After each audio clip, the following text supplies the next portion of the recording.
Hello everyone, welcome back on our channel. 12th class आज हम देखेंगे कि MCQ जो CBSE ने हमारा टर्म 1 और टर्म 2 में सिलेबस कन्वर्ट किया है, और साथ के साथ देखेंगे कि CBSE ने कितना सिलेबस हमारा रिड्यूस किया है और इन चीज़ों से स्टूडेंट्स को कितना फ़ायदा होगा। ओके, चलो देखते हैं कि जो हमारी क्लास 12th के लिए टर्म 1 के अंदर कौन कौन सा सिलेबस डाला है अकाउंट के अंदर। Unit first accounting for partnership firm कितने मार्क्स का आएगा? 18 मार्क्स का। कौन कौन सा टॉपिक करना है इसके अंदर से? पार्टनरशिप फर्म में से फंडामेंटल्स करने हैं और change in profit sharing ratio. जब हम अगर कोई भी बिजनेस एंटर करता है, बिजनेस के अंदर कोई भी नया मेंबर्स, तो हमारी जो रेशियो होगी प्रॉफिट शेयर करेंगे जिस रेशियो में, उसके ऊपर क्या इफेक्ट पड़ेगा। साथ के साथ देखेंगे कि एडमिशन ऑफ ए पार्टनर क्या करना है खाली टर्म 1 के अंदर। Admission of a partner, fundamentals partnership firm के, change in profit sharing ratio. Okay, company account में से क्या करना है? Accounting for shares, only shares की एंट्री करना सीखना हमें, शेयर्स के लिए करना है टर्म 1 के अंदर। ठीक है, ये कितने मार्क्स का हो जाएगा? यूनिट फर्स्ट ये 18 मार्क्स का हो जाएगा, और ये कितने मार्क्स का हो जाएगा? 12 मार्क्स का हो जाएगा। पार्ट बी में से क्या क्या करना है? Analyse of financial statement. जो फाइनेंशियल स्टेटमेंट को एनालाइज करते थे उसमें से कौन सा टॉपिक करना है? Financial statement of A company, mean statement of profit and loss and balance sheet in pre subscribed from with major heading and sub heading as per schedule 3rd to the company act 2013। जो company act 2013 है उसके according जो statement तैयार करते थे हम PNL account के लिए, और पीएनएल अकाउंट और बैलेंस शीट क्या करना है उसके अंदर, जो मेजर हेडिंग है और सब हेडिंग है उनके अकॉर्डिंग ही करना है, वही वाला टॉपिक करना है ओनली। और tool of analyse, ratio analysing करना है। कौन सा करना है? रेशियो एनालाइजिंग करना है और अकाउंटिंग रेशियो करना है। ये दो टॉपिक करने हैं हमें फाइनेंशियल स्टेटमेंट में से। ओके, और एक 10 नंबर में से या क्या आएगा हमारा? करने दोनों है, या तो उसमें से आएगा या इसमें से आएगा।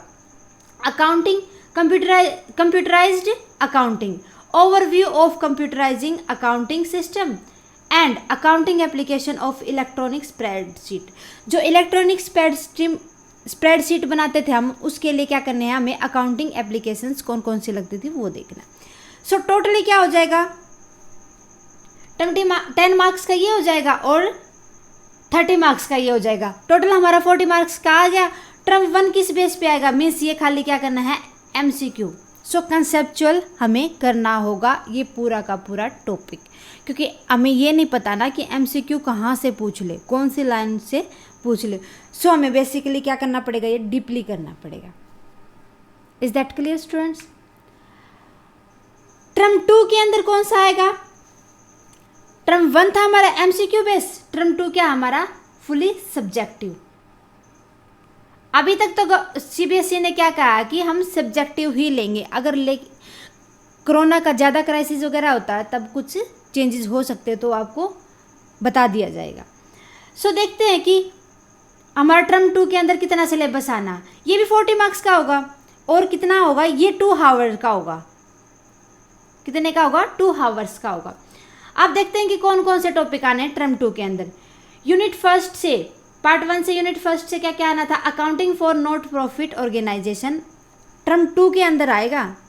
Okay, accounting for partnership firm से हमें एडमिशन उस टाइम पे कर लिया था, और प्रॉफिट शेयरिंग रेशियो टर्म 1 के अंदर कर लिया था। अब क्या आएगा? रिटायरमेंट ऑफ और death of a partner.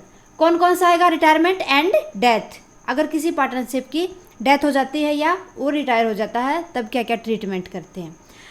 Dissolution of partnership firm, जब हम किसी पार्टनरशिप फर्म को ख़त्म करते हैं तब।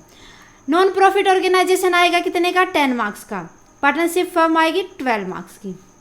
ओके, अकाउंटिंग कंपनी शेयर्स के लिए, अकाउंटिंग फॉर शेयर्स करना था हमें फर्स्ट टर्म में, अकाउंटिंग फॉर डिबेंचर करना हमें टर्म 2 के अंदर। कितने मार्क्स का आएगा? 8 मार्क्स का आएगा। 20 मार्क्स हो गए हमारे, 30 मार्क्स हो गए। कितने हो गए? 30। 10 + 12 + 8 30।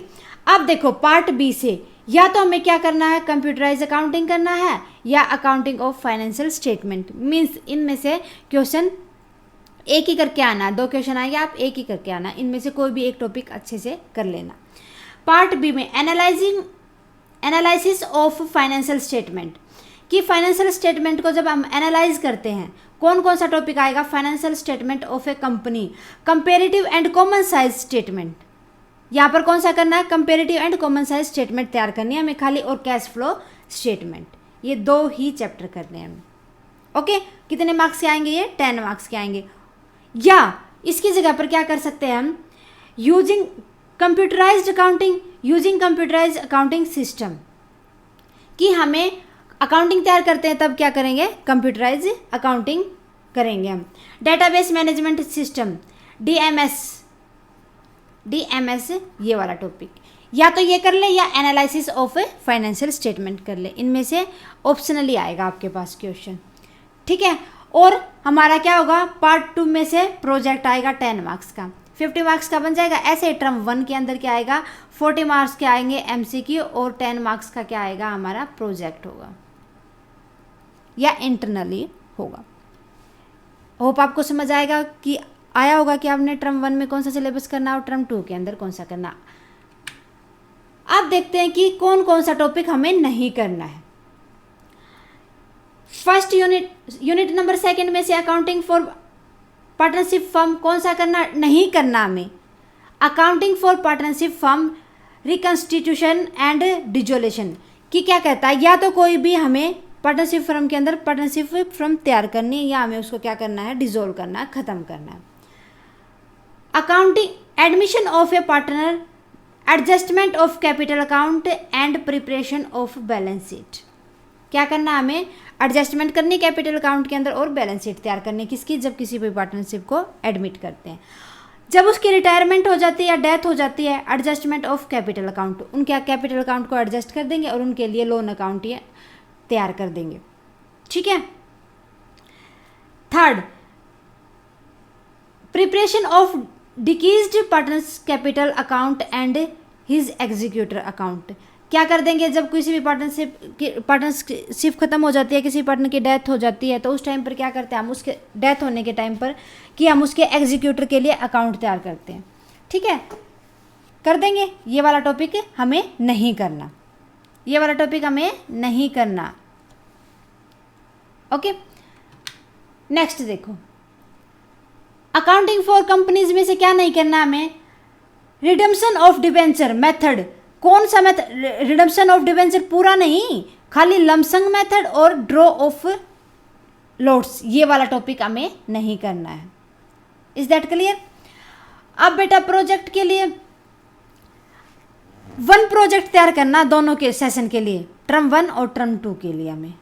ठीक है, इसमें से क्या रिड्यूस कर दिए गए हैं, 10 लेक्चर कम कर दिए गए हैं, क्योंकि सारे के सारे जो टॉपिक रिड्यूस किया उनमें से 10 चैप्टर ही हमारे बनते, 10 लेक्चर ही हमारे बनते हैं।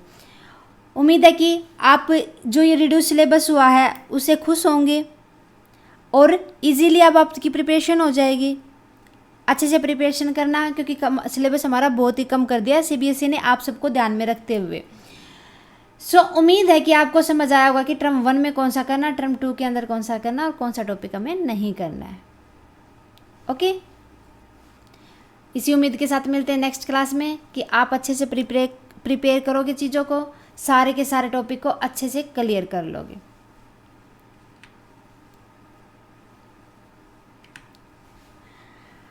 हमारी क्लासेस को देखने के लिए थैंक यू वेरी मच। हमारे चैनल को ज़्यादा से ज़्यादा शेयर करें और हमारी क्लासेस को ज़्यादा से ज़्यादा देखते रहें, ताकि आपको अच्छे से क्लियर होता जाए हमारे अकाउंटेंसी का टॉपिक। और साथ के साथ अगर आपकी कोई क्यूरी है तो साथ के साथ ये लेते रहेंगे हम। प्लीज़ आप उसको कमेंट बॉक्स में डाल देना, ताकि हम आपके जल्दी से जल्दी क्यूरी को सॉल्व कर सकें। Thank you very much.